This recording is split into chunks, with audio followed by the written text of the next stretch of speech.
Bismillahirrahmanirrahim. Assalamualaikum warahmatullahi wabarakatuh. Alhamdulillahi rabbil alamin.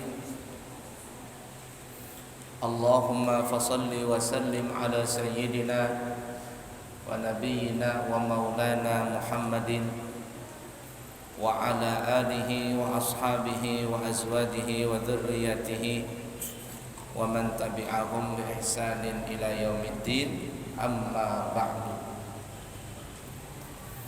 Kembali kita melanjutkan pelajaran kita di dalam kitab Riyadhus Shalihin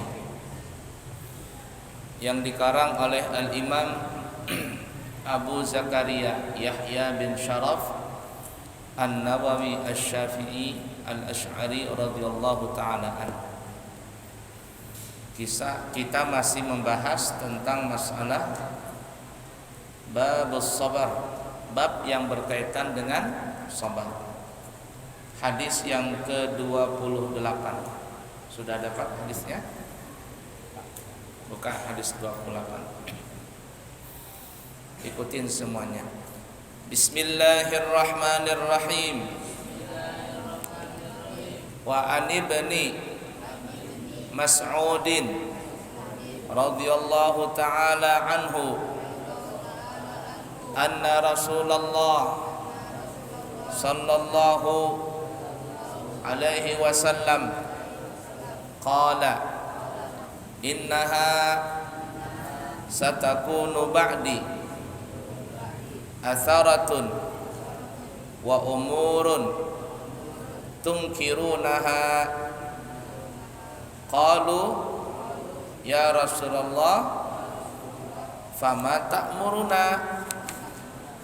Qala tu'adduna al-haqqa alladhi 'alaikum wa tas'aluna Allaha alladhi lakum. Ujub. Istiqomah. Oh, istiqomah. Kesalahan balik. Oh ya, ini pelajaran di pondok ini. Ya, pelajaran di pondok ini. Bab istiqomah. Bab istiqomah.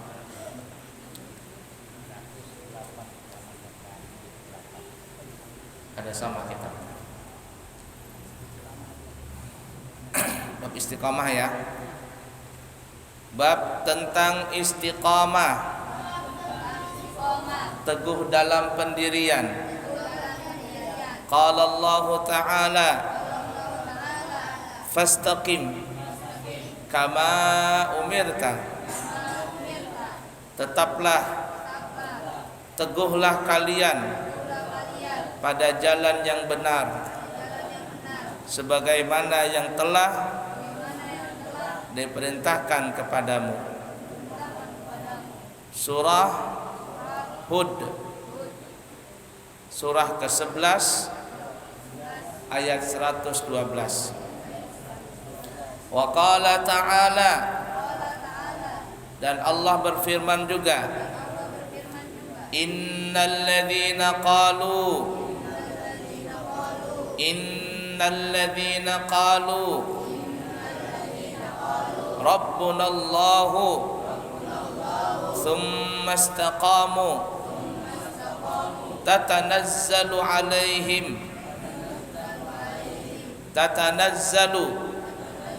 alaihimul malaikatu alla takhafu wa la tahzanu wa abshiru bil jannati allati kuntum tu'adun nahnu awliyaukum fil hayatid dunya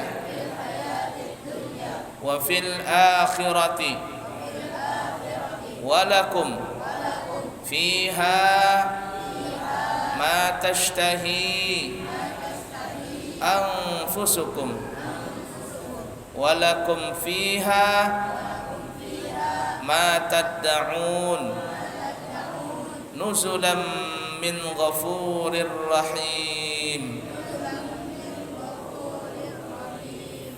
Sesungguhnya orang-orang yang mengatakan Tuhan kami adalah Allah, kemudian mereka meneguhkan pendirian mereka, maka malaikat akan turun kepada mereka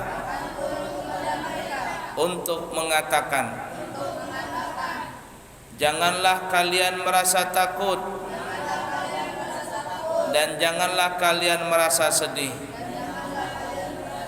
dan bergembiralah kalian dengan memperoleh surga yang telah dijanjikan Allah kepada kalian.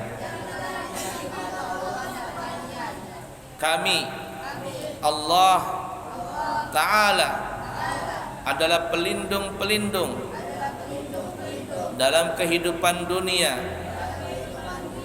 maupun akhirat. Di dalamnya kalian memperoleh apa yang kalian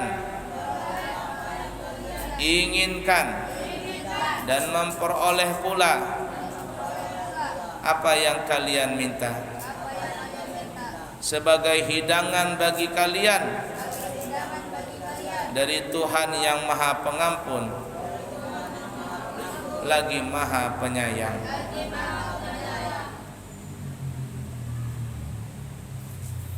Nah, yang kita ambil pelajaran di sini tadi ada kalimat tsummastaqamu, kemudian kalian beristiqamah, tetap dalam pendirian. Kita habiskan dulu ya. Wa qala ta'ala innal ladzina qalu rabbuna Allahu tsumma istaqamu fala khaufun 'alaihim wala hum yahzanun ulaika ashabul jannah khalidina fiha jazaa'an bima kanu ya'malun. Sesungguhnya orang-orang yang mengatakan Tuhan kami ialah Allah, kemudian mereka tetap teguh dalam pendirian mereka, maka tidak ada kekhawatiran terhadap mereka, dan mereka tiada pula berduka cita. Mereka itulah penghuni surga, mereka kekal di dalamnya sebagai balasan atas apa yang mereka kerjakan. Surah Al-Ahqaf surah ke-46 ayat 13 sampai 14. Nah, yang kita ambil pelajaran di sini adalah beristiqamah. Istiqamah itu bahasa kitanya continue. Istiqamah itu bahasa kitanya continue, tetap dalam pendirian, tidak goyah, tidak terpengaruh, tidak terombang-ambing, teguh. Itu yang disebut istiqamah. Dan sebaik-sebaik istiqamah adalah orang yang beriman kepada Allah. Dan tanda orang itu beriman kepada Allah di dalam istiqamahnya adalah mereka mengerjakan perintah Allah dan meninggalkan larangan Allah. Nah, itu. Allah sangat suka dengan orang yang istiqomah. Lawanan daripada istiqomah itu bahasa kitanya apa ya? Galau boleh, malal itu apa ya? Ya galau jar kayak tadi. Malal, goyang, apalagi loyo, apalagi putus asa, apalagi melempem, apalagi bantat ya. Bantat sama itu tuh. Lawanan daripada istiqomah. Istiqomah itu apa saja, tapi yang disuruh adalah dalam berbuat baik istiqomah tadi. Dan puncak istiqomah tadi adalah beriman kepada Allah. Iman kepada Allah yang kuat, maka dia akan mengerjakan semua perintah Allah dan meninggalkan semua larangan Allah. Tidak goyang dia. Kalau dia bisa istiqomah yang seperti kita sebutkan tadi, apa yang dia dapat? Apa yang dia dapat? Coba lihat di ayat 32 ayat surah Fussilat, surah yang ke-41. Allah tadi sebutkan, orang yang beristiqamah, beriman kepada Allah, kemudian dia istiqamah dengan Allah. Tatanazzalu alaihimul malaikatu, maka malaikat akan datang kepada mereka. Bukan syaitan yang datang, malaikat. Kalau malaikat yang datang, dia membawa rahmat, dia membawa kedamaian. Itu ya. Dan itu adalah perintah dari Allah, karena malaikat itu tidak mungkin mengerjakan sesuatu kecuali memang itu perintah dari Allah. Karena malaikat dia diciptakan oleh Allah hanya menurut apa yang diperintahkan oleh Allah. La ya'sunallaha ma amarahum wa yaf'aluna ma yu'marun. Malaikat itu tidak pernah berbuat maksiat dan selalu mengerjakan apa yang diperintahkan Allah. Nah, jadi kalau orang istiqamah tadi, puncak di istiqamah tadi apa? Puncak dari istiqamah adalah beriman kepada Allah, lalu dia mengerjakan perintah Allah dan meninggalkan larangan Allah. Allah senang dengan orang seperti itu. Maka kata Allah, malaikat-malaikatku, bahasa kitanya tuh begitu tuh ya. Tuh turun, temanin si fulan itu. Kau berteman dengan dia, kau jaga dia atas perintahku. Malaikat tadi menjaga. Kalau sudah seperti ini nih, kalau ada kepepet, malaikat itu bisa bertampai dia dengan izin Allah. Bisa jadi dalam kepepetan kita, malaikat datang. Seperti halnya para nabi dan para rasul, ketika mereka dalam keadaan kepepet, malaikat datang. Nabi ketika perang Badar, jumlah sahabat 313 orang, perang di dalam bulan puasa Ramadan, tanggal 17 Ramadan, dalam keadaan puasa di musim panas yang terik, persenjataan sangatlah sedikit, hanya beberapa orang yang pegang pedang, hanya beberapa orang yang punya kendaraan, yang lainnya berjalan kaki. Nabi berdoa, ya Allah, sampai berjinjit. Nabi itu berdoa berjinjit, tahu berjinjit?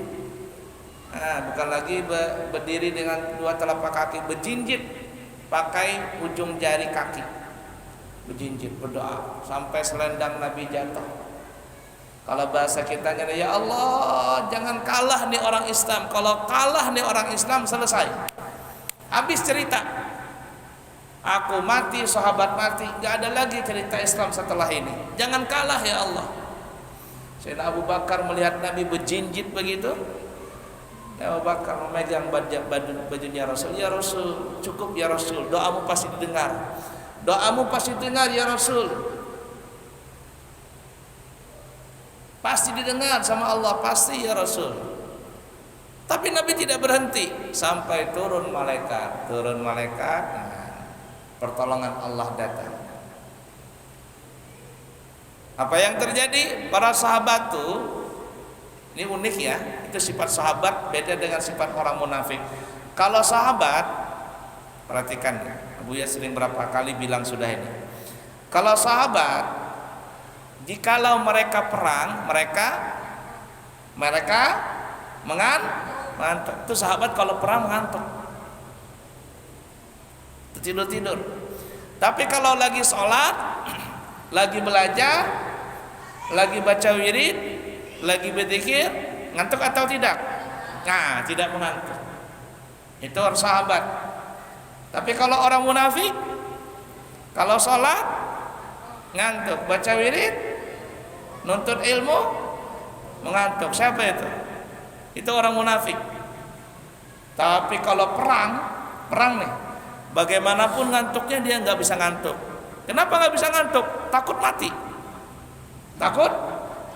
Para sahabat enggak, kebalikannya. Kalau sholat nggak pernah ngantuk, tegang langsung, tegas, langsung seger badannya, matanya langsung terang. Tapi kalau perang aneh, ngantuk. Pedang itu sampai jatuh. Dan dikatakan dalam perang Badar itu ketika pedang mereka ngantuk, pedang mereka jatuh. Ketika jar orang Banjar Thailand, tahu Thailand? Nah, ketika terbangun lagi, tiba-tiba musuh sudah terkapar mati di dalam di tanah, badan membiru menghilang. Kenapa bisa mati? Malaikat nampar tadi. Tatanazzalu alaihimul malaikah. Malaikat tuh itu orang istiqamah. Jangan melempem, jangan lembek. Nuntut ilmu begitu juga. Nuntut ilmu begitu juga. Berapa tahun sekurang-kurangnya nuntut ilmu? 7 tahun. Boleh pindah-pindah enggak? Enggak boleh. Itu syaratnya itu. Syarat sekurang-kurangnya 7 tahun. Kalau dia pindah, selesai sudah. Nanti dia pindah pondok, bisa dipastikan pasti pindah lagi dia. Pasti pindah lagi. Kalau dia enggak pindah, enggak sampai 7 tahun. Kalau dia mau berhasil, ketika dia pindah, ngulang lagi dari tahun pertama. Itu syaratnya nuntut ilmu tuh. Itu syaratnya nuntut ilmu. Tapi kalau dia melempem nuntut ilmu, pindah sana, pindah sini, selesai sudah. Nah, seperti itu. Di Mekah itu orang yang berangkat haji, berangkat umrah. Dulu dia orang baik di kota dia, waktu tinggal di daerahnya suka nolong orang, rajin sholat, rajin ibadah dan sebagainya. Ketika di Mekah mungkin ada saatnya orang pada kelaparan, tidak dapat makan atau apa begitu di Mina atau di mana Arafah, lagi banyak-banyaknya manusia. Orang pada kehausan, orang pada kelaparan, tiba-tiba ada orang datang sama dia, ngasihkan makanan, ngasihkan minuman atau ngasihkan duit. Kita nggak kenal, orang ini nggak kenal dengan orang yang nolong ini. Bisa jadi yang nolong itu adalah malaikat. Tatanazzalu alaihimul malaikah. Malaikat turun untuk nolong orang itu. Siapa yang menolong hakikatnya? Allah.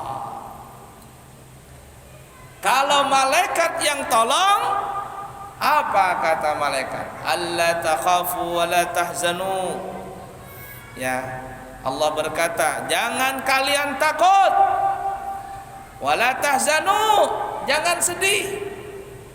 Karena orang yang sudah istiqamah dengan Allah, dia pegang kepada zat yang maha segala-galanya, maha kaya, maha kuat, maha semuanya. Nah, takut lagi sudah, tidak sedih lagi. Ketika seseorang itu masih ada rasa takut, masih ada rasa sedih dan sebagainya, di situ menunjukkan dia belum kuat di dalam beriman kepada Allah. Artinya belum istiqomah benar-benar kuat, istiqomah dalam beriman kepada Allah.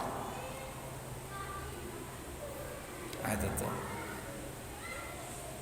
Berapa sudah? Wa abshiru bil jannati allati kuntum tu'adun. Dan berilah kabar gembira.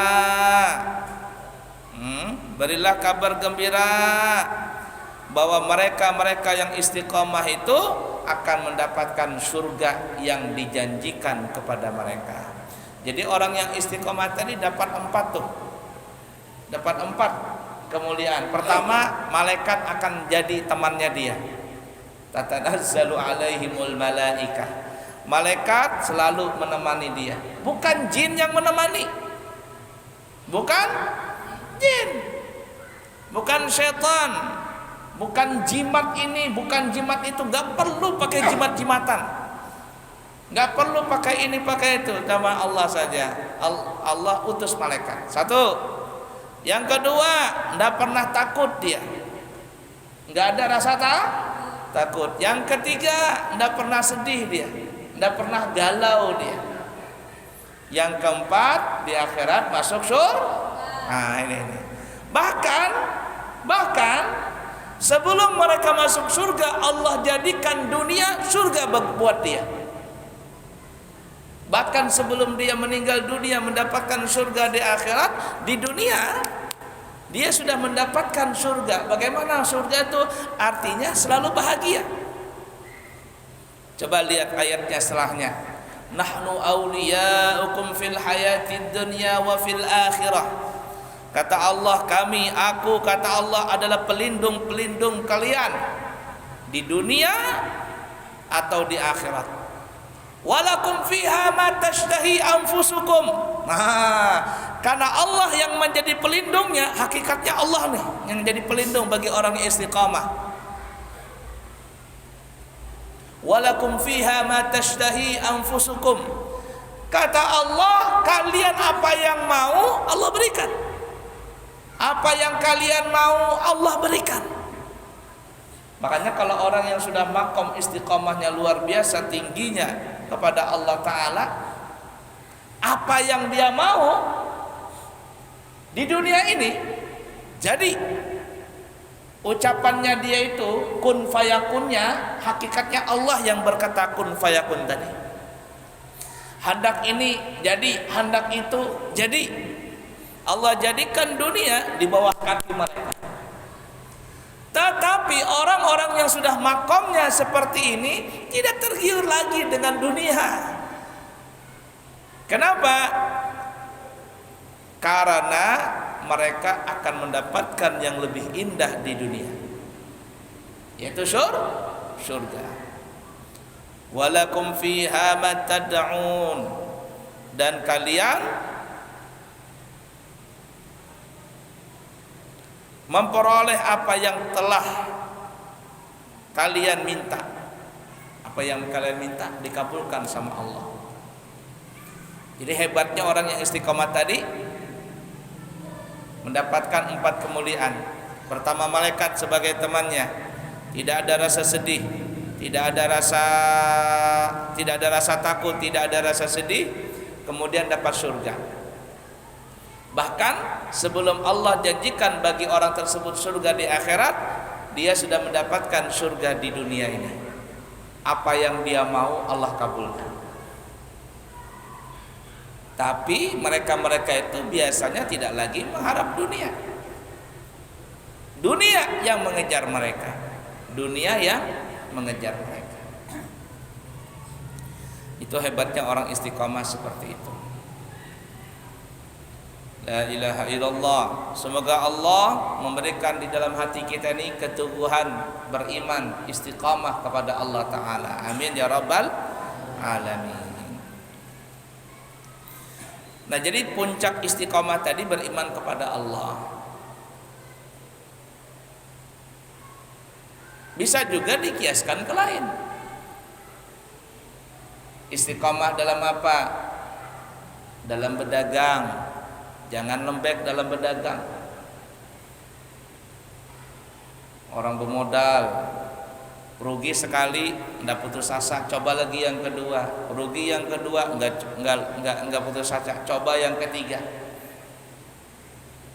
Istiqomah namanya. Apalagi istiqomah dalam apa namanya ini, lomba. Nah, orang suka lomba sepak bola, tanding dulu, kalah nggak apa-apa, tetap berjuang terus sampai menang. Istiqomah seperti itu. Apalagi apa saja istiqomah ini. Bahkan para ulama ada yang mengatakan setan ya, itu kan musuh yang nyata tuh. Inna syaitana lakum aduwwum mubin. Sesungguhnya syaitan itu bagi kalian musuh yang nyata. Tapi kata ulama, walaupun dia musuh buat kita, namun kata ulama ada satu sifat yang baik yang kita bisa tiru. Sifatnya yang baik yang bisa kita tiru, bukan perbuatannya, sifatnya. Apa itu? Yaitu setan ini istiqomah alias tidak pernah berputus asa dalam menggoda manusia. Itu setan tuh. Dari kita lahir dia sudah menggoda kita. Bahkan sebelum lahir dalam perut dia sudah menggoda kita. Bahkan sebelum dari perut, ketika lagi berhubungan badan, setan datang itu dia. Bahkan sebelum berhubungan badan, waktu belum kawin, setan sudah datang dia. Setan tuh. Pacaran aja, pacaran, enggak usah kawin, pacaran. Datang dia. Ayo zina, akhirnya zina. Na'udzubillahi min dzalik, nasallallahu alaihi. Hamil di luar nikah. Lalu terjadilah setelah itu pernikahan. Jar orang Banjar ngarannya GBHN, jar guru-guru Banjar. Bukan garis-garis besar haluan negara, tapi GBHN adalah gawi berdahulu hanyar nikah. Gagal sudah di situ. Punya anak dari hasil zina. Kemudian orang tuanya tidak bekerja yang halal, dikasih makan anak bininya dengan makanan yang syubhat dan haram. Anaknya membala kelakuan, membala. Kenapa? Karena bibitnya sudah jelek ini. Bibitnya sudah jelek. Susah untuk diobati. Dimasukkan di pesantren, malah kacau lagi. Masukkan ke sini, kada tenang, masuk ke sana, kada tenang, masuk, kacau. Ampih sana, ampih sini. Kacau semuanya. Bukan sampai di situ saja, terus setan menggoda dia untuk berbuat jahat. Sampai kapan itu? Sampai mati. Sampai napas di tenggorokan. Setan datang itu menggoda orang yang sakaratul maut. Sakaratul maut berupa wajah bapaknya. Datang dia, anakku, bapaknya sudah meninggal nih. Agama yang benar Yahudi, masuklah Yahudi. Bisa mati dalam jadi Yahudi. Kalau dia bisa menolak, datang lagi mamanya. Anakku, yang benar Nasrani.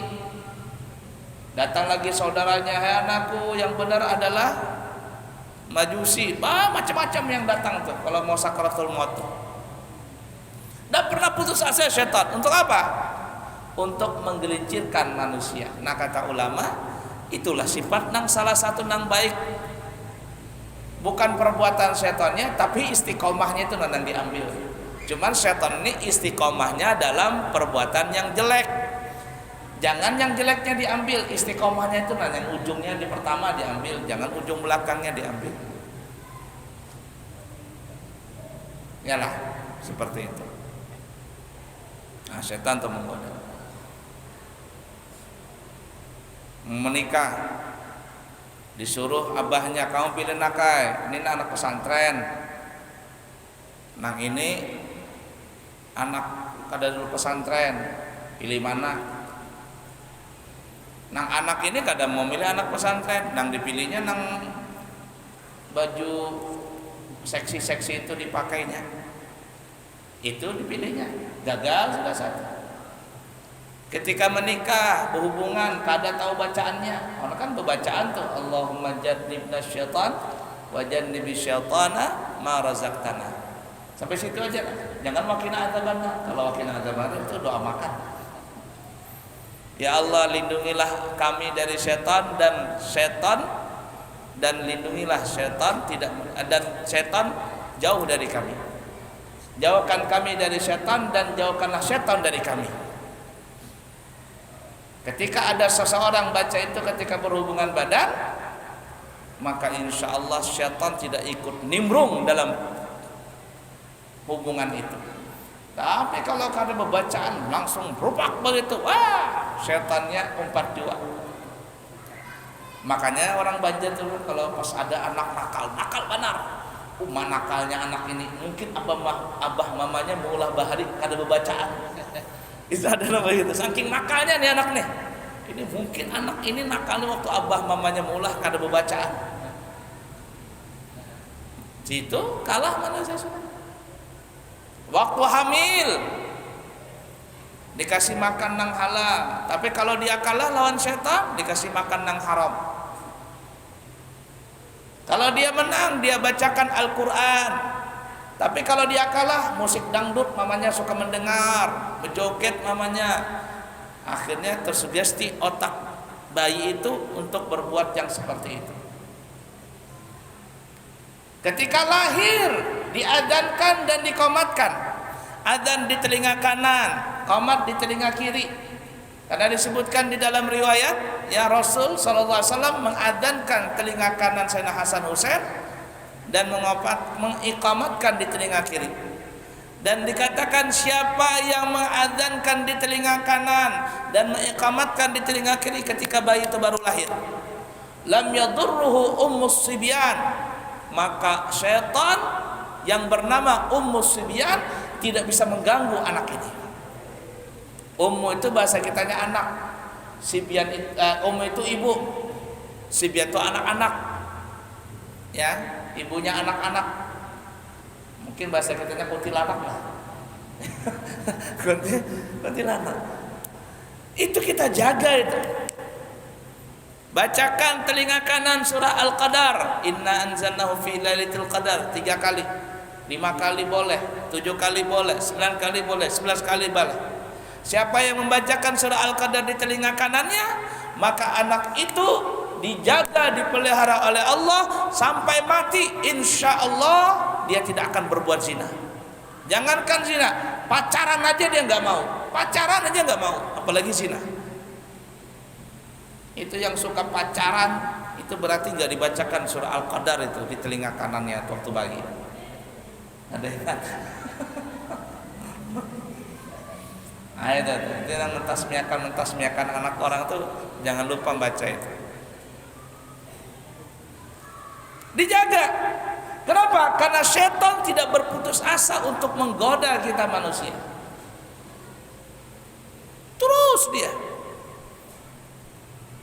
Nah, itu istiqomahnya setan. Yang kita ambil istiqomahnya, perbuatannya jangan diambil. Yang dicontohnya semangatnya itu loh.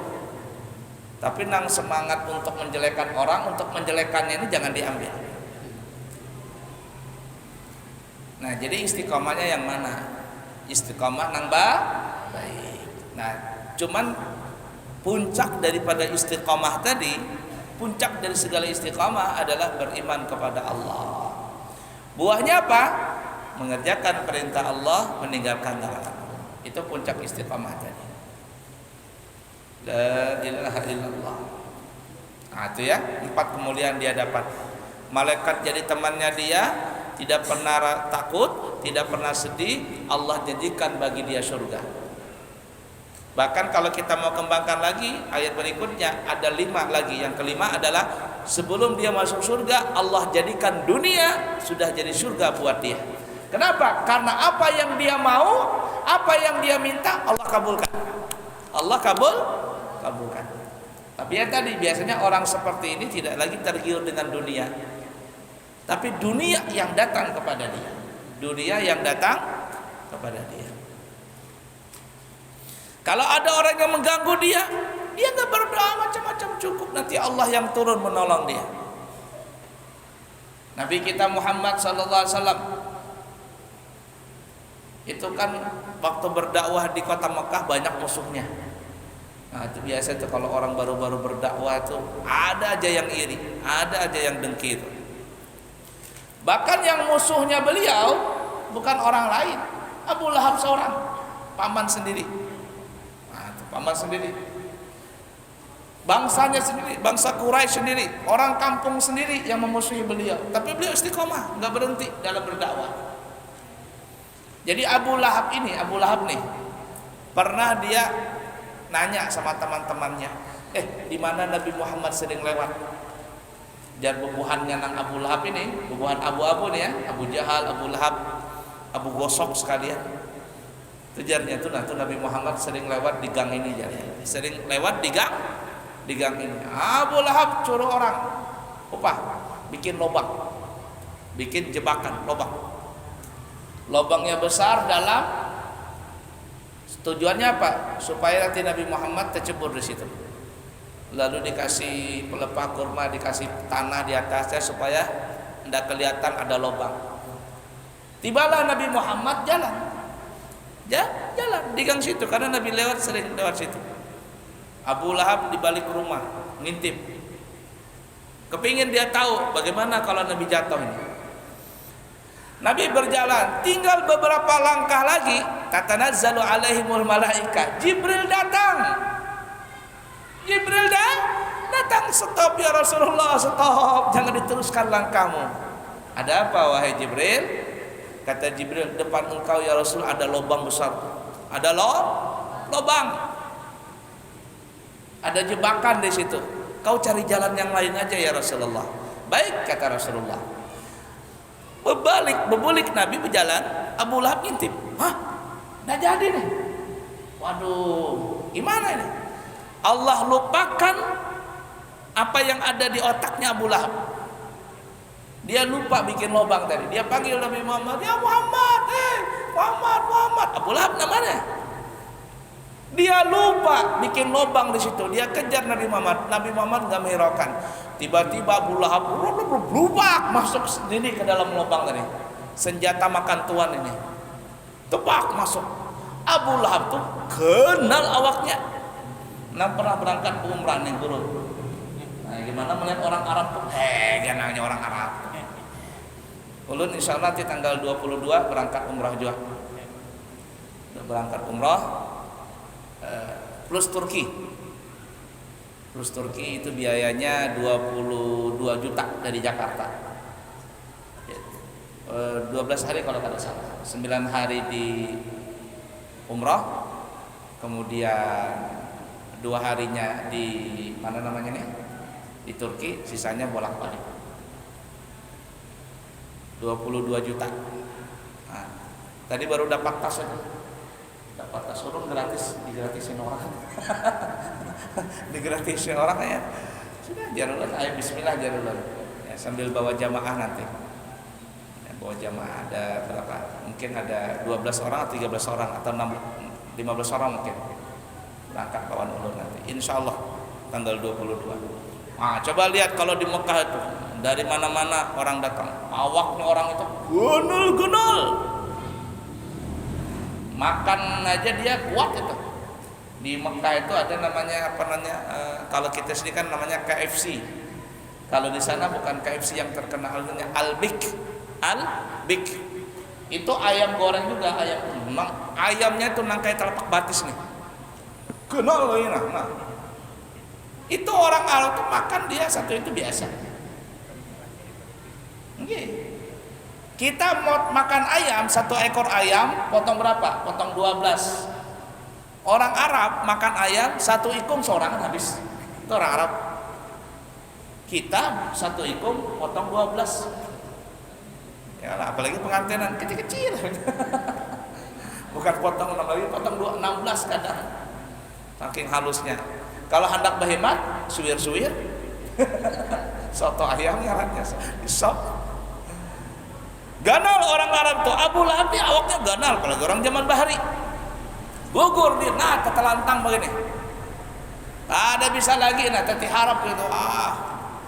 Kawal-kawalnya hendak menolongnya. Ayo Abu Lahab, tarik tergugur lagi, tergugur lagi. Ganal awaknya bagaimana? Jar Abu Lahab, tidak ada yang bisa nolong aku kecuali cuma satu orang saja.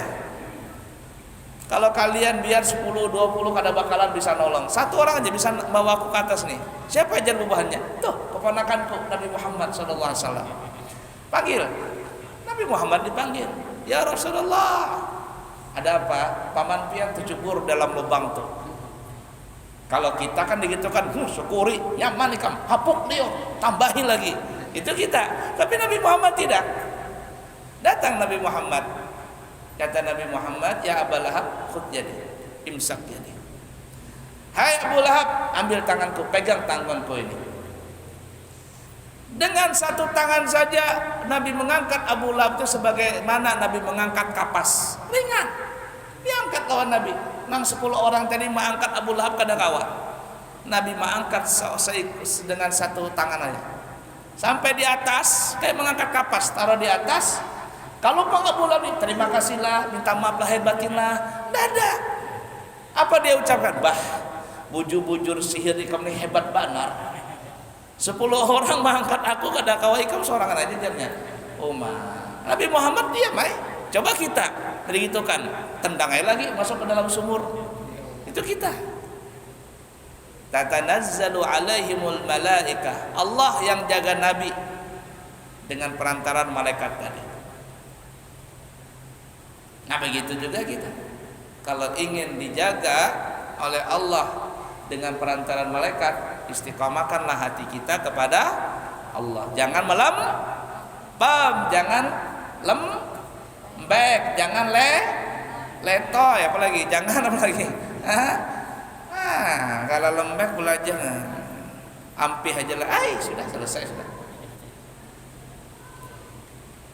Itu tuh ya. Sampai pas waktu ya, nanti kita sambung lagi baca hadisnya insya Allah. Subhanakallahumma wa bihamdika asyhadu an la ilaha illa anta astaghfiruka wa atubu ilaika wa akhiru kalam. Wassalamualaikum.